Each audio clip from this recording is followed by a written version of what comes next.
ایک گاؤں میں یوسف نام کا کہسان رہتا تھا۔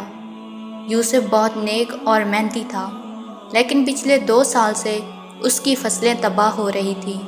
کبھی شدید خشک سالی تو کبھی بے وقت کی بارش، جس کی وجہ سے یوسف پر قرض کا بوجھ بڑھتا جا رہا تھا۔ ایک سال جب یوسف نے گندم کا بیج بویا تو وہ اپنے دل میں دعا کرتا رہا، یا اللہ، میں نے اپنی محنت کر دی ہے، اب تو ہی میری مدد فرما۔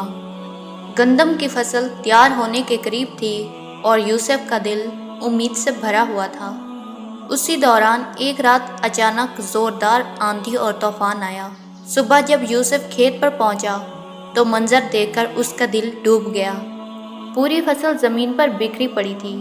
یوسف کی آنکھوں میں آنسو آ گئے، لیکن اس نے زمین پر بیٹھ کر اپنا سر آسمان کی طرف اٹھایا اور کہنے لگا، یا اللہ، میں صرف تجھ سے شکایت نہیں کرتا، کیونکہ تو جانتا ہے کہ میرے لیے کیا بہتر ہے۔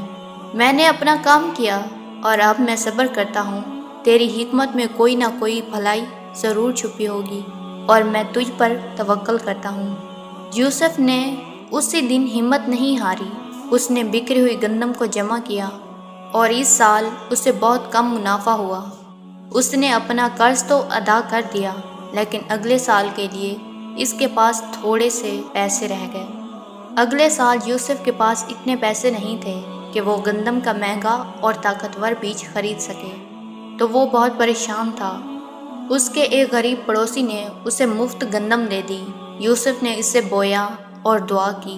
اس سال قدرت کا کرشمہ کچھ یوں ہوا، تمام کسانوں کی نئی اور مہنگی فصلوں کا ایک نئی قسم کی بیماری لگ گئی، جو خشک سالی سے پیدا ہوئی تھی اور جس سے پوری فصلیں جل گئیں۔ لیکن یوسف کا پرانا اور سستا بیج جو اس کے پڑوسی نے اسے دیا تھا، وہ خشک سالی کو برداشت کر گیا اور بہترین معیار کی فصل تیار ہوئی۔ پورے گاؤں میں صرف یوسف کی فصل بچی۔ اسے اپنے پڑوسی سے وہ بیج مفت میں ملا تھا۔ وہ اس سے بہت خوش تھا اور اب اس کی فصل کی قیمت پچھلے تمام سالوں سے کہیں زیادہ تھی۔ یوسف نے نہ صرف اپنا قرض مکمل طور پر اتار دیا، بلکہ وہ ایک خوشحال کسان بن گیا۔ جب کوئی بندہ مشکل میں صبر کرتا ہے اور پھر بھی اپنے رب پر مکمل توکل رکھتا ہے، تو اللہ اسے ایسے راستے سے رزق عطا کرتا ہے جہاں سے اسے کبھی گمان بھی نہیں ہوتا۔ ہمیشہ رب کی ذات پر توکل کرنی چاہیے اور ہمیشہ اس پر یقین رکھنا چاہیے۔